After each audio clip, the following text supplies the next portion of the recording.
संत जी, जितने भी इस धरा पर मानव रूपी प्राणी हैं, आखिर कहीं न कहीं अच्छाई और सच्चाई के बारे में सुनते हैं, लेकिन आज समाज में अच्छाई और सच्चाई का आचरण देखने में बहुत कम आ रहा है।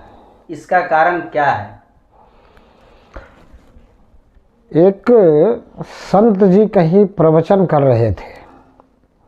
वहाँ एक भटकते भटकते चोर का पहुँचना हो गया। अब वहाँ संत जी प्रवचन में बता रहे थे कि साच बराबर तप नहीं, झूठ बराबर पाप, और जाके हृदय साच है ताके हृदय आप। तो संत जी ने कहा कि अगर कोई मनुष्य सिर्फ सत्य बोलना शुरू कर दे तो भी उसके जीवन में आनंद ही आनंद हो सकता है, क्योंकि जो सच बोलना शुरू कर देता है, सच का तप शुरू कर देता है, तो उसके हृदय में परमात्मा स्वयं उसके लिए सब कुछ करने को तैयार हो जाता है। जब ये बात उस चोर ने सुनी और सुनने के बाद वो चोर सोचने लगा कि भाई इतना सब कुछ करके, इतनी भागा दौड़ी करके, चोरी करके, इतनी दिक्कत और सब कुछ मशक्क़त सह के भी मैं कभी आनंदित नहीं हो पाया, और ये संत जी कह रहे कि सिर्फ सत्य बोलने से आप आनंदित हो सकते हैं। तो वो जो चोर था वो जाकर के संत जी से मिला। बोला, संत जी आप कहते हो कि सच बोलना शुरू कर दो तो जीवन में आनंद ही आनंद हो जाएगा, पर मैं तो चोर हूँ, मैं सच कैसे बोलूँ? मुझे चोरी के अलावा और कुछ करना ही भी नहीं आता, तो मैं क्या करूँ? तो संत जी ने कहा कि भाई तुमने क्या सुना? मैंने यही कहा कि सत्य बोलना शुरू कर दो तो जीवन में आनंद ही आनंद हो जाएगा। मैंने ये तो कहा नहीं कि तुम जो कर रहे हो वो करना छोड़ दो। मैंने ये कहा कि सिर्फ सत्य बोलना शुरू कर दो। सत्य बोलना शुरू कर दो इसका मतलब ये है कि झूठ बोलना बंद कर दो। तो अब तुम जो है चाहे जो भी करो लेकिन हमेशा सत्य बोलो। अब इसने ये बात समझ ली और आनंद के लिए ही हर व्यक्ति कुछ ना कुछ कर रहा है कि मुझे आनंद की प्राप्ति हो जाए। चोर भी यही चाहता था कि मुझे आनंद की प्राप्ति हो जाए, तो उसने मान ली संत की बात, और वो अब जब चोरी करने जाता है तो उसको जो है सच बोल करके चोरी करनी है, तो वो अब छुपते छुपाते हुए नहीं जाता है। वो जहाँ भी चोरी करने जाता है वहाँ सामने से जाता है। तो एक दिन एक राजा के घर वो चोरी करने चला गया। राजा के यहाँ जब चोरी करने जाने लगा तो मेन गेट से ही जा रहा है। दरबानों ने पूछा कहाँ जा रहा है? तो कह रहा मैं चोरी करने जा रहा हूँ। दरबानों ने सोचा कि राजा का कोई दूत होगा जो हमसे सही नहीं बता रहा और बोल रहा है चोरी करने जा रहा हूँ। उन्होंने जाने दिया।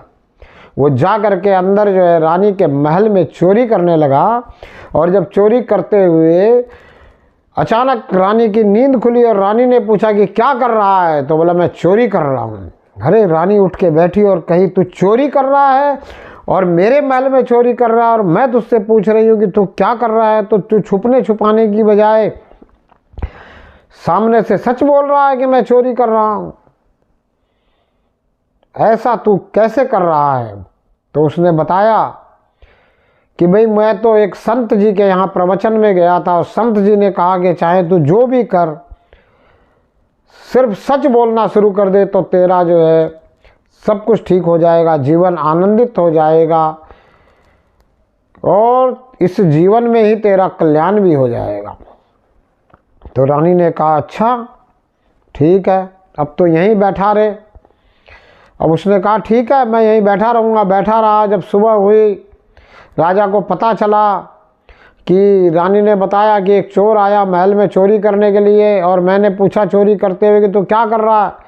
तो वो भागने की कोशिश नहीं किया, उसने कहा कि मैं चोरी कर रहा हूँ।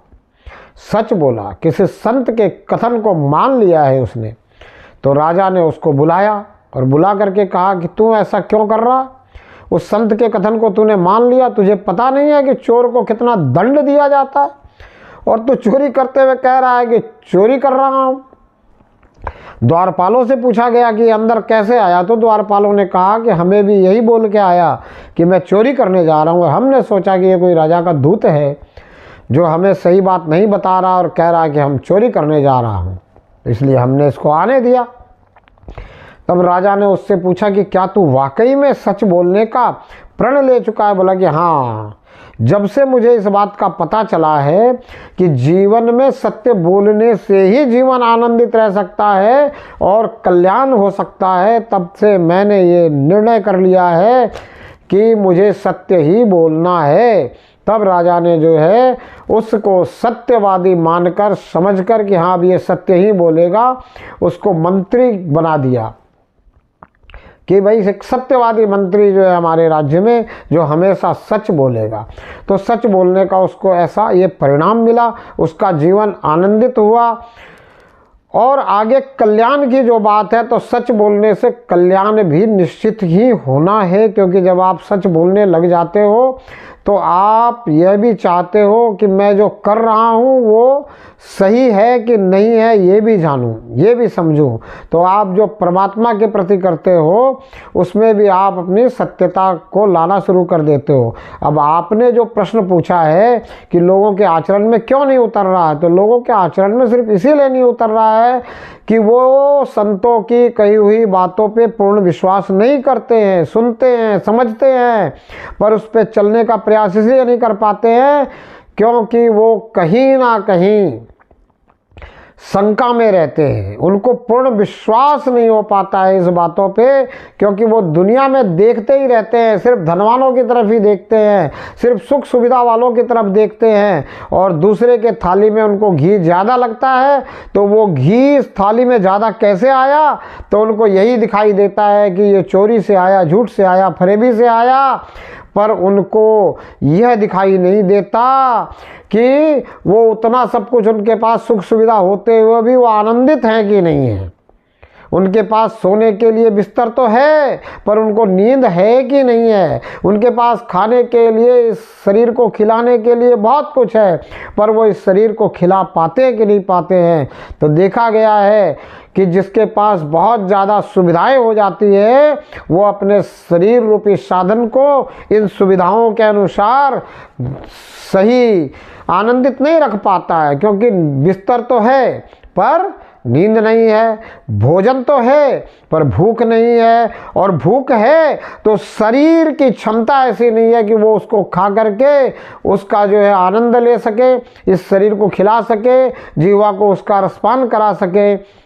जब अंदर तक, गहराई तक लोग पहुँचेंगे तो फिर लोग जो है सत्य का आचरण करने लग जाएंगे, लोग जो है सही ढंग से सारी अच्छाई और सच्चाई को आचरण में उतारने लग जाएंगे। लोगों को जब ये समझ में आएगा कि वाकई में सच्चाई और अच्छाई से चलने पे ही जीवन आनंदित और कल्याणकारी हो सकता है। आज जो जीवन में नहीं उतार पा रहे उसमें सिर्फ यही कमी रह गई है कि लोगों को यह समझ में नहीं आ रहा है कि सच्चाई और ईमानदारी से चलने से ही जीवन आनंदित और जिस जीवन में जिस कल्याण की उपेक्षा है, ये कल्याण भी हमारा हो सकता है।